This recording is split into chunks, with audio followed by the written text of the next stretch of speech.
ഇത്തരം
യുദ്ധസന്നാഹങ്ങളുമായിട്ടാണ് അമേരിക്ക വിയറ്റ്നാമിനെതിരെ പോരാടിയത്. പക്ഷെ ഈ പാവം വിയറ്റ്നാമി ജനതയുടെ കയ്യിലുണ്ടായിരുന്നത് എന്താണെന്ന് നമ്മൾ കഴിഞ്ഞ എപ്പിസോഡിൽ കണ്ടതാണ്. എലികളെ പോലെ തുരങ്കങ്ങൾ സൃഷ്ടിച്ച് അതിലൂടെ യാത്ര ചെയ്ത് അമ്പും വില്ലും അതുപോലെ അമേരിക്ക ഇവർക്ക് നേരെ പ്രയോഗിച്ച ബോംബുകളുടെ ചീളുകളും മറ്റും ഉപയോഗിച്ചുണ്ടാക്കിയ ആയുധങ്ങളും മറ്റും ഉപയോഗിച്ചാണ് ഇവർ ഈ അമേരിക്കൻ സേനയെ നേരിട്ടത്. എത്രമാത്രം ആ കാലഘട്ടത്തിൽ എത്ര വലിയ യുദ്ധസന്നാഹങ്ങളാണ് ഇവിടെ ഉള്ളത് എന്ന് നോക്കുക. നമ്മളിപ്പോൾ വിയറ്റ്നാമിലെ ഹോച്ചിമിൻ സിറ്റിയിലാണ്. ഹോച്ചിമിൻ സിറ്റിയിലെ വാർ മ്യൂസിയത്തിലാണ് നമ്മളിപ്പോൾ നിൽക്കുന്നത്. കഴിഞ്ഞ എപ്പിസോഡിൽ നമ്മൾ കണ്ടത് വിയറ്റ്നാമിലെ കുച്ചി ടണലാണ്. കുച്ചി ടണൽ എന്താണെന്നും എന്തിനു വേണ്ടി അവർ നിർമ്മിച്ചു എന്നുള്ളതെല്ലാം തന്നെ ആ വീഡിയോയിലുണ്ട്. കാണാത്തവർ കഴിഞ്ഞ എപ്പിസോഡ് കാണുക. അതിന്റെ ലിങ്ക് ഇവിടെ മുകളിൽ ഞാൻ കൊടുത്തിട്ടുണ്ട്. അതിനോടൊപ്പം തന്നെ ഗൗറില്ലകള് എങ്ങനെയാണ് ഈ സമരത്തെ ഈ യുദ്ധത്തെ നേരിട്ടത് എന്നെല്ലാം വ്യക്തമായിട്ട് അതിൽ കൊടുത്തിട്ടുണ്ട്. ഇനി നമ്മൾ കാണാൻ പോകുന്നത് ഇത്തരം പടക്കോപ്പുകളുമായിട്ട് വിയറ്റ്നാമി ജനതയെ നേരിട്ട അമേരിക്കയെ അവരെങ്ങനെ ഏത് രീതിയിലാണ് എന്തെല്ലാം ആയുധങ്ങളൊക്കെ ഉപയോഗിച്ചാണ് ചെറുത്തു നിന്നതെന്ന് നമുക്കൊന്ന് കാണാം. കാടിനകത്ത് കൂടി നടക്കുമ്പോഴേ ധാരാളം നമ്മൾ ഉറുമ്പിന്റെ കൂട് കണ്ടിട്ടുള്ള നമ്മൾ എന്താ പറയുക, നമ്മള് ബന്ദിപ്പൂർ കാട്ടിൽ ആ സെക്ടറിലൊക്കെ പോകുമ്പോൾ കാണാം റോഡിന്റെ സൈഡിൽ മറ്റെന്താണ് മണ്ണിന്റെ ഒരു കൂന. നമ്മുടെയൊക്കെ നാട്ടില് പല മരങ്ങളുടെ കിടക്കൊക്കെ കണ്ടേക്കണത് മറ്റേ ഉറുമ്പ് കൂനയാണ്. ഇതാ കണ്ടില്ലേ, നിങ്ങൾക്ക് കാണാം, ഞാൻ കൈ ചൂണ്ടി കാണിച്ചിട്ടുണ്ട് ഈ ഉറുമ്പ് കൂന. ഇതെന്താണെന്ന് വെച്ച് കഴിഞ്ഞാൽ ഉറുമ്പിന്റെ ഒന്നല്ല, ഈ ടണലുകളിലേക്ക് വേണ്ട ഓക്സിജൻ ഹോള്, എയർ ഹോളുകളാണ്. അത് ഓരോ 10 മീറ്റർ 15 മീറ്ററിൽ വെച്ചിട്ട് ഉണ്ടാവുന്നതാണ് ഗൈഡ് പറഞ്ഞറിയാൻ കഴിഞ്ഞത്. അപ്പോൾ ഇത് എന്താ വെച്ചാൽ കാടിന്റെ ഉള്ളിലൊക്കെ ഇതുപോലെയുള്ള ഉറുമ്പ് കൂനുകൾ കാണുമ്പോൾ അത് നോർമലി ഈ ശ്രദ്ധിക്കാണ്ട് പോകും. പക്ഷെ ഇതെല്ലാം വളരെ ഇമ്പോർട്ടൻ്റ് ആണ്. ഇത് പ്ലാസ്റ്റിക് അല്ലെങ്കിൽ ബാംബൂസ് വെച്ചിട്ട് ഉണ്ടാക്കിയിരിക്കുന്ന എയർ ഹോളുകളാണ് അതിൻ്റെ അകത്തേക്കുള്ളത്. വളരെ കൗതുകം നിറഞ്ഞ കാഴ്ചകളും അറിവുകളുമാണ് നമുക്ക് കിട്ടുന്നത്. നല്ല ചൂടുണ്ട് കാടിനകത്തെന്ന് പറഞ്ഞൊരു കാര്യമില്ല. എൻ്റെ ബോഡി പ്രകൃതി ഇങ്ങനെയാണ്, ഒരു രക്ഷയില്ല. നന്നായിട്ട് വേർപ്പ് തുടച്ചുകൊണ്ടിരിക്കാനേ നേരമുള്ളൂ. കമൻറ്റ് ചെയ്യേണ്ട, ഒരു ടവൽ വെച്ച് തുടച്ചുവിടുന്ന 2 പോക്കലും ടവലുകളുണ്ട്. തുടച്ചാലും ഇങ്ങനെ വന്നുകൊണ്ടിരിക്കും. അപ്പോൾ നമുക്ക് വീണ്ടും നടന്ന് ഇവിടുത്തെ കുച്ചി ടണലിൻ്റെ ബാക്കി വിശേഷങ്ങൾ കാണാം. അപ്പോൾ കുച്ചി ടണലിൻ്റെ കാഴ്ചകൾ കണ്ട് നടക്കുമ്പോൾ മനസ്സിലായ മറ്റൊന്ന് 2 കാര്യം എന്ന് വെച്ചാൽ വളരെ വിഷമകരമായിട്ടുള്ള വേറെ വിശേഷം എന്ന് പറഞ്ഞാൽ ഗൈഡ് പറഞ്ഞതനുസരിച്ച് നമ്മൾ തൊട്ട് മുമ്പ് കണ്ടില്ലായിരുന്നു നമ്മൾ എയർ ഹോളുകൾ, അതായത് മണൽ കൂനകളുടെ അകത്ത് ചെറിയ എയർ ഹോൾ ഇട്ടിട്ടുള്ളത്. അപ്പോൾ അത് ഈ യുദ്ധം തുടങ്ങി കുറച്ച് നാൾ കഴിഞ്ഞപ്പോഴാണ് ആർമിക്ക് മനസ്സിലായത്, അമേരിക്കൻ ആർമിക്ക് മനസ്സിലായത്, അതായത് ഇതിലൂടെയൊക്കെ വന്നിട്ടാണ് അറ്റാക്ക് ചെയ്യുന്നത്, ടണലുകൾ ഉണ്ടെന്നുള്ളത്. അപ്പോൾ അവരെന്താ ചെയ്യുന്നത് വെച്ചാൽ ആളുകളെ കൊല്ലാൻ വേണ്ടിയിട്ട് ഗ്യാസുകൾ അതിലൂടെ ആ ടണലുകളിലൂടെ, അപ്പോൾ അവരെന്ത് ചെയ്യുന്ന വെച്ചാൽ ഗ്യാസ് ഈ ടണലുകളിലൂടെ കടത്തി വിട്ടിട്ട് അവരെ കൊല്ലാനുള്ള ശ്രമം നടത്തി. അപ്പോൾ ഇത് മനസ്സിലാക്കിയ ഗൊറില്ലകൾ എന്താ ചെയ്യുന്നത് വെച്ചാൽ ടണലുകൾ നമ്മൾ നേരത്തെ കണ്ടതാണ് 3 തട്ടുകളായിട്ടാണ്. ആദ്യത്തെ ഒരു ലെയർ മൊത്തത്തിൽ അവരിത് മനസ്സിലാക്കിയതിന് ശേഷം അതങ്ങോട്ട് അടച്ചു കളഞ്ഞ് അപ്പോൾ അങ്ങനെ അവർക്ക് ഇത് സ്വയം രക്ഷപ്പെടാൻ പറ്റി. കുറച്ച് പേരൊക്കെ മരിച്ചെങ്കിലും രക്ഷപ്പെടാൻ പറ്റി. കൂടുതൽ അടവുകളുമായിട്ട് അവരതിനെ മുന്നോട്ട് പോയിക്കൊണ്ടിരുന്നു യുദ്ധത്തിൽ. അങ്ങനെ തന്നെയാണ് അമേരിക്കൻസിനെ തോൽപ്പിച്ച് അവർ തിരിച്ചു പിടിച്ചത്. ഒരു ഗൊറില്ല ചേച്ചിയുടെ ഒപ്പം തന്നെയാണത്. ചേച്ചിയുടെ ഡ്രസ്സ് കണ്ടില്ലേ, ബ്ലാക്ക് ഡ്രസ്സിലുള്ളവരാണ് ഗൊറില്ലകൾ. അതുപോലെ തന്നെ വിയറ്റ്നാമിന്റെ നോർത്തേൺ സൈഡിൽ നിന്ന് വന്നിട്ടുള്ള സോൾജിയേഴ്സ് അവിടെ ഉണ്ട്. നമുക്ക് കാണാം. ഇതിപ്പോ അതിന്റെ ഡമ്മീസ് ഇവിടെ വരുന്ന ടൂറിസ്റ്റുകൾക്ക് വേണ്ടിയിട്ട് ഉണ്ടാക്കി വെച്ചിരിക്കുന്നതാണത്. അതുപോലെ തന്നെ ഇവിടെ സോൾജിയേഴ്സ് ഒക്കെ അതിന്റെ ഡമ്മി ഉണ്ടാക്കി വെച്ചിട്ടുണ്ട് വിശ്രമിക്കുന്നത്. അപ്പൊ ഇതൊക്കെയാണ് ഈ ഗ്രീൻ കളറിലുള്ള ഡ്രസ്സ് എന്ന് പറഞ്ഞാൽ സോൾജിയേഴ്സ് ആണ്. നോർത്തേൺ സൈഡിൽ നിന്ന് ഇവിടെ, അതായത് വിയറ്റ്നാമിന്റെ നോർത്തേൺ സൈഡിൽ നിന്ന് ഇങ്ങോട്ട് വന്ന് ഇവിടെ ഗൊറില്ലാസിനെ സഹായിക്കാനായിട്ട്, ഹെൽപ്പ് ചെയ്യാൻ വേണ്ടിയിട്ട് വന്നതാണത്. ഇവരുടെ രാജ്യം തിരിച്ചു പിടിക്കാൻ വേണ്ടിയിട്ട്. അപ്പൊ അവരുടെ കാഴ്ചകളാണ് നമ്മൾ കാണുന്നത്. ഇപ്പൊ ചേച്ചി അവിടെ നിന്ന് മുടി ചെയ്യണം. നമ്മളെ ഒരു സെൽഫി എടുക്കുമ്പോൾ നമ്മളിപ്പോ തമാശ കൂടി കാണുന്നത്. പക്ഷെ ആ കാലഘട്ടത്തിൽ അവരനുഭവിച്ച ടെൻഷനും എന്തൊക്കെയായിരുന്നു എന്നുള്ളത് നിങ്ങൾ കുറച്ച് ചരിത്രത്തിലേക്ക് പോകും. ചരിത്രം താല്പര്യമുള്ളവര്, അല്ലാത്തവർക്ക് നമുക്ക് ഇത്തരം കാഴ്ചകളും അടിപൊളി ഫുഡ് റെഡിയൊക്കെ ആയിട്ട് നമുക്ക് യാത്ര തുടരാം. പക്ഷെ കുറച്ച് ചരിത്രം ചകയണത് നന്നായിരിക്കും.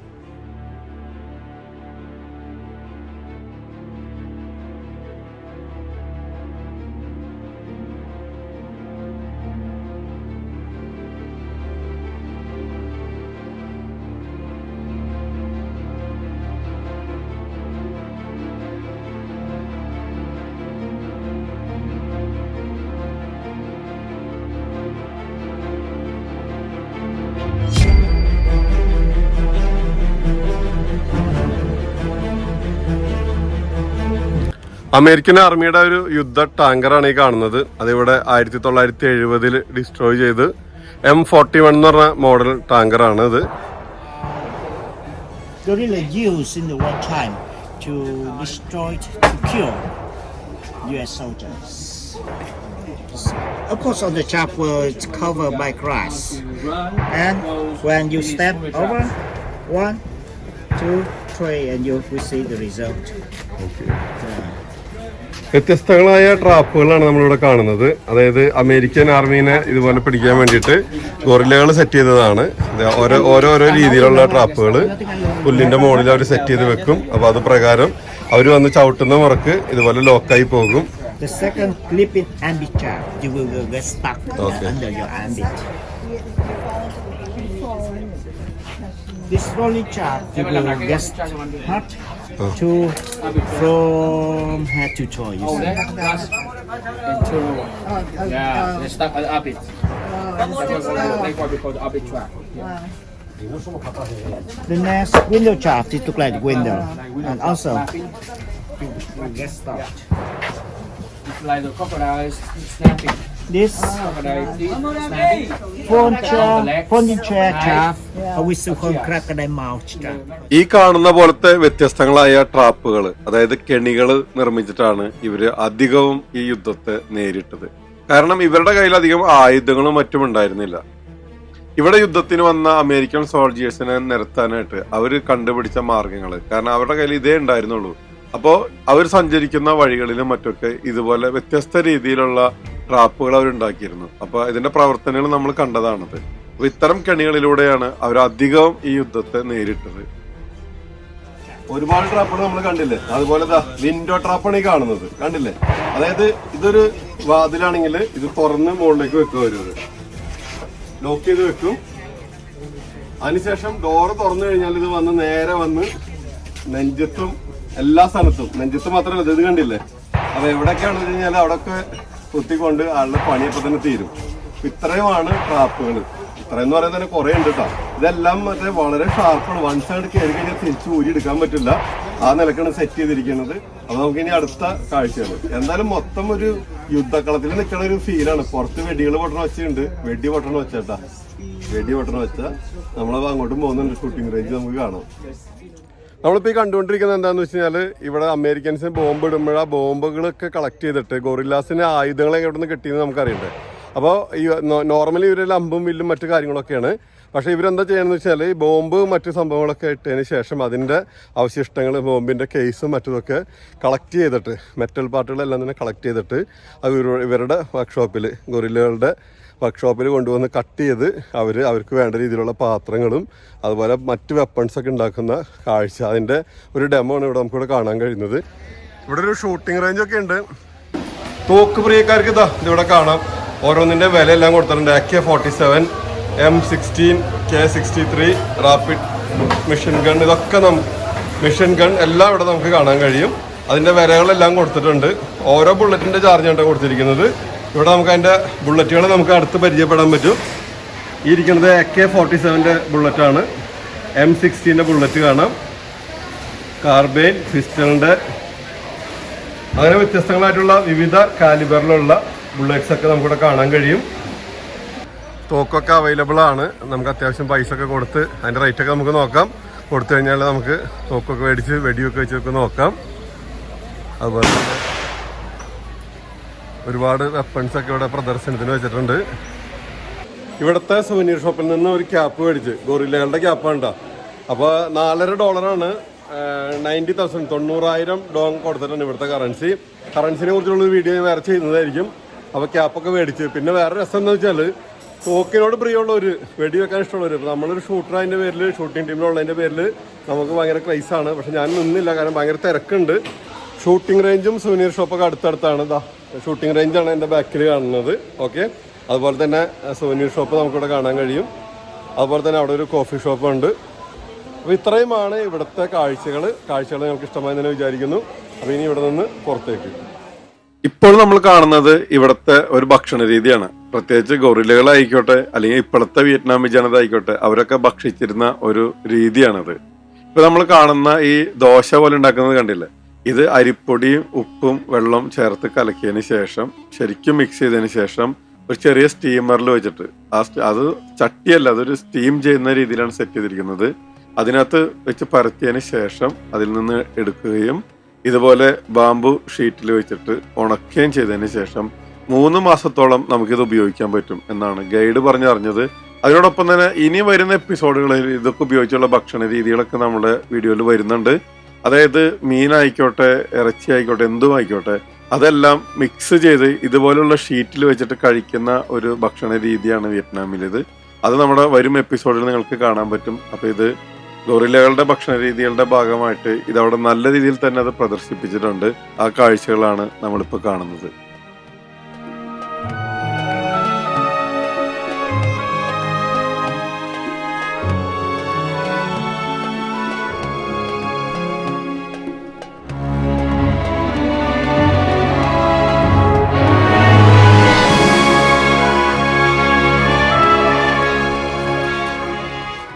ഗൊറില്ലകളുടെ ഭക്ഷണ രീതിയോടൊപ്പം തന്നെ നമ്മൾ കാണുന്നത് അവരുപയോഗിച്ച ചെരുപ്പുകളാണ്. അതായത് വണ്ടികളുടെ ടയറുകൾ മുറിച്ചെടുത്താണ് അവർ ചെരുപ്പുകൾ ഉണ്ടാക്കിയിരിക്കുന്നത്. ഇതൊക്കെ കണ്ടില്ലേ, ഇവിടെ മോഡലുകളൊക്കെ ഉണ്ടാക്കി വെച്ചിരിക്കുന്നത്.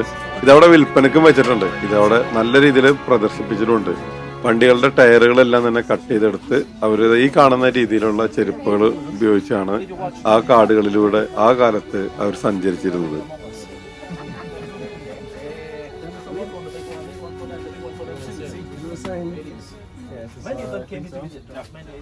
കൊച്ചി ടണലിൽ വന്നപ്പോൾ ആ കാലഘട്ടങ്ങളിൽ ഗൊറില്ലകളൊക്കെ കഴിച്ച ഫുഡൊക്കെ എന്താണെന്നറിയത്, നമ്മുടെ മലയാളികളുടെ ഇഷ്ടഭക്ഷണം കൊള്ളി പുഴുങ്ങിയത്, കപ്പലണ്ടി അരച്ചത്, കട്ടൻ ചായ, ചായയുടെ വേറെ പതിപ്പിട്ടാ. അപ്പോൾ ഇതൊക്കെയാണ് ഇവിടുത്തെ ഭക്ഷണം. അതുപോലെ തന്നെ ഇതാ ഇവിടെ നമുക്ക് കാണാൻ കഴിയും അവരെ കിച്ചണൊക്കെ. ഇതൊക്കെ ടൂറിസ്റ്റുകൾക്ക് വേണ്ടിയുള്ളതാണ്. നമ്മൾ ഇതിക്ക് മുമ്പുള്ള കിച്ചണുകളായിരുന്നു അവർക്ക് വേണ്ടിയുള്ളത്. അതും പുകയൊക്കെ പുറത്തേക്ക് വരാത്ത രീതിയിൽ പ്രത്യേകം സജ്ജീകരിച്ചിരിക്കുന്ന കിച്ചണുകളായിരുന്നു. അപ്പോൾ നമുക്കിനി ഈ കപ്പൊക്കെ കഴിച്ചിട്ട് നമുക്കിനി യാത്ര ഇവിടുന്ന് തുടരാം. അപ്പോൾ കാട്ടിൽ വരുമ്പോൾ ഗൊറില്ലകൾ കഴിച്ച ഭക്ഷണമൊക്കെ നമുക്ക് തന്നെ എക്സ്പീരിയൻസ് ചെയ്യാൻ പറ്റും. ഗൊറില്ലകൾ കഴിച്ചത് എന്തായിരുന്നു, KFC McDonald's ഒന്നും അല്ല കേട്ടാ. അപ്പോൾ എന്നെ കളിയൊക്കെ ഉണ്ടാ. അപ്പാപ്പൻ്റെ കടയിൽ നിന്ന് പുറത്തുണ്ട്. ഗൊറില്ലകൾ കഴിച്ചിരുന്നത് കപ്പയായിരുന്നു. കപ്പയും അതുപോലെ കപ്പലണ്ടി ചതച്ചിട്ട്, കപ്പലണ്ടി കല്ലിലിടിച്ച് ചതച്ചിട്ട് അതിനകത്ത് പഞ്ചസാരയും ഉപ്പും ഇട്ടേക്കുന്നത്, അതും കപ്പയും. നമ്മുടെ മലയാളികളുടെ ഇഷ്ടഭക്ഷണമായിട്ടുള്ള കപ്പ. അപ്പം ഇത് കണ്ടുകൊണ്ടിരിക്കുന്ന ലോകമെമ്പാടുമുള്ള എല്ലാ മലയാളികൾക്കും വേണ്ടിയിട്ട് കപ്പയും കപ്പലണ്ടിയും കൂടിയിട്ട് കഴിക്കുന്നു. കണ്ണടച്ച് കൊതി പറയാനൊന്നുമില്ല. ഇത് നമ്മുടെ നാട്ടിലെ സെയിം കപ്പ പുഴുങ്ങിയത്. പക്ഷെ ഒന്ന് പരീക്ഷിച്ച് നോക്കുക. കപ്പലണ്ടി ചതച്ചിട്ട് നുറുക്കിയിട്ട് അതിൽ പഞ്ചസാരയും ഉപ്പ് ഇട്ടിട്ട് നല്ലൊരു വലിയ ടേസ്റ്റ് ഒന്നും പറയാനില്ല, പക്ഷെ നല്ലൊരു ഹെൽത്തി ഫുഡാണ്. ഈ ടണലിലൂടെ ഒക്കെ ഓടണമെങ്കിലൊക്കെ നല്ല ആരോഗ്യം വേണ്ടേ. എന്നെ പോലെ KFC ഒക്കെ തന്ന് വീർത്തിരുന്ന് ഞാൻ എങ്ങനെ ഓടാനാണ്. ഒരു ഇത്തിരി 3 മിനിറ്റ് പോയപ്പോൾ തന്നെ പട്ടി കതക്കണ പോലെ കതച്ച്. പട്ടി അത്രയും കതക്കില്ല എന്ന് തോന്നണല്ലേ, അതിലും കൂടുതൽ കതച്ച്. അപ്പോൾ നല്ല ഹെൽത്തി ഫുഡിന് കഴിച്ചാൽ നല്ല ഹെൽത്തി ആയിട്ട് ഇരിക്കാം. പ്രത്യേകിച്ച് കപ്പ വിടാതിരിക്കുക, അതാണ് ഇവിടെ നിന്ന് പറയാനുള്ള കാര്യം. അപ്പോൾ ഓക്കെ, നമ്മളൊന്ന് അതിനോടൊപ്പം ഒരു ചായ ഉണ്ട് കേട്ടോ. ഇതാ ഇതിലാണ് ചായ കൊണ്ട് തരുന്നത്. മധുരമൊന്നുമില്ല, ഗ്രീൻ ടീ ആണ്. ഗ്രീൻ ടീ എന്ന് പറയാൻ പറ്റില്ല, വേറെ എന്തൊരു ഇലയുണ്ട് അവിടെ. ആ ഇല കൊണ്ടിട്ടുള്ളതാണത്. ആ ഇല കാണിച്ചു തരാം. അപ്പോൾ ആ ചായ മധുരമൊന്നുമില്ല, അടിപൊളി എന്ന് പറയാനുമില്ല.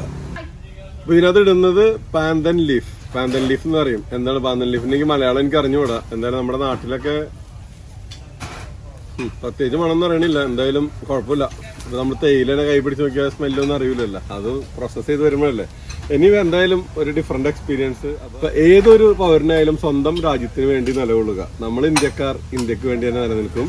അതുപോലെ തന്നെ ഗൊറില്ലകൾ ഇവരുടെ സ്വന്തം വിയറ്റ്നാമിന് വേണ്ടിയിട്ട് ജീവൻ വെടിഞ്ഞത് 20 കൊല്ലത്തോളം ഈ കാടുകളിൽ ഇതിനകത്തെ ടണലുകളിലൊക്കെ ജീവിച്ച് മരിക്കുക, പൊരുതി രാജ്യത്തിന് സ്വാതന്ത്ര്യം നേടിക്കൊടുക്കുക എന്നൊക്കെ പറഞ്ഞാൽ ഒന്നും ചെറിയൊരു കാര്യമല്ല.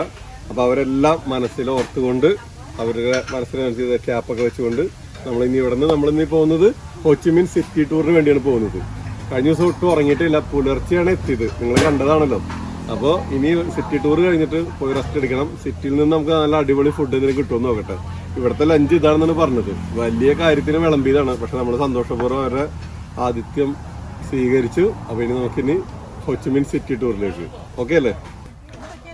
പുറത്തേക്ക് വരുന്ന കപ്പൊക്കെ തന്നെയാണ് യൂറോപ്യൻസിനെ നമുക്ക് കാണാൻ കഴിയുന്നുണ്ട്. ആ കാലഘട്ടങ്ങളിൽ കുക്കിങ്ങിൻ്റെ ഒക്കെ പുകയൊക്കെ വെളിയിലേക്ക് വരാതിരിക്കാൻ വേണ്ടി ഒരു ചെറിയ രീതിയിലാണ് ചെയ്തിരുന്നത്. അതായത് ബങ്കറിൻ്റെ അകത്ത് കുക്ക് ചെയ്യുമ്പോൾ, ടണലുകളുടെ അകത്ത് കുക്ക് ചെയ്യുമ്പോൾ ഇതുപോലെ ചെറിയ രീതിയിലാണ് പുക വെളിയിലേക്ക് വരുള്ളൂ. ആ ഒരു രീതിയാണ്, പ്രത്യേകിച്ച് ഹെലികോപ്റ്ററിലൊക്കെ വരുമ്പോൾ ഫൈൻഡ് ചെയ്യാതിരിക്കാൻ വേണ്ടിയിട്ട്. അപ്പോൾ എങ്ങനെയുണ്ട് കൊച്ചി ടണലിൻ്റെ കാഴ്ചകളൊക്കെ? അപ്പോൾ കണ്ടുകൊണ്ടിരിക്കുന്ന എൻ്റെ നല്ലവരുടെ എല്ലാ പ്രേക്ഷകർക്കും ഈ കാഴ്ചകളെല്ലാം ഇഷ്ടപ്പെട്ടു എന്ന് തന്നെ വിചാരിക്കുന്നു. അപ്പോൾ ഇതുവരെ ചാനൽ സബ്സ്ക്രൈബ് ചെയ്യാത്തവർ തീർച്ചയായിട്ടും ചാനൽ സബ്സ്ക്രൈബ് ചെയ്യണം. അതുപോലെ പേജ് ലൈക്ക് ചെയ്യണം. വീഡിയോസ് പരമാവധി നിങ്ങളുടെ സുഹൃത്തുക്കളുമായിട്ട് ഷെയർ ചെയ്യണം. ഇതിപ്പോൾ ഐഫോണിലാണ് ഷൂട്ട് ചെയ്യണത്. പല ഫോണിലും പലയിടത്തും ക്യാമറ റെസ്ട്രിക്ഷൻസ് ഉണ്ടായിരുന്നു. അതിൻ്റെ പേര് തന്നെ ഇത് ഐഫോണിലും DJI ഓസ്മോയിലും കൂടിയാണ് മാറി ഷൂട്ട് ചെയ്തിരിക്കുന്നത്. പ്രൊഫഷണൽ ക്യാമറ ഒന്നുമില്ല. അപ്പോൾ വീഡിയോസ് എല്ലാവർക്കും ഇഷ്ടമായെന്ന് വിചാരിക്കുന്നു. നല്ല അടിപൊളി ഇടിവെട്ട് കാഴ്ചകളുമായിട്ട് നമുക്ക് മറ്റൊരു വീഡിയോയിൽ അടുത്ത എപ്പിസോഡിൽ കാണാം. വിയറ്റ്നാമിലുണ്ട്, അടുത്ത ഒരു 8-9 ദിവസത്തോളം ഇവിടെ തന്നെയുണ്ട്. അപ്പോൾ നല്ല അടിപൊളി കാഴ്ചകളൊക്കെ ആയിട്ട് നമുക്ക് കാണാം. അപ്പോൾ എല്ലാവർക്കും ബൈ.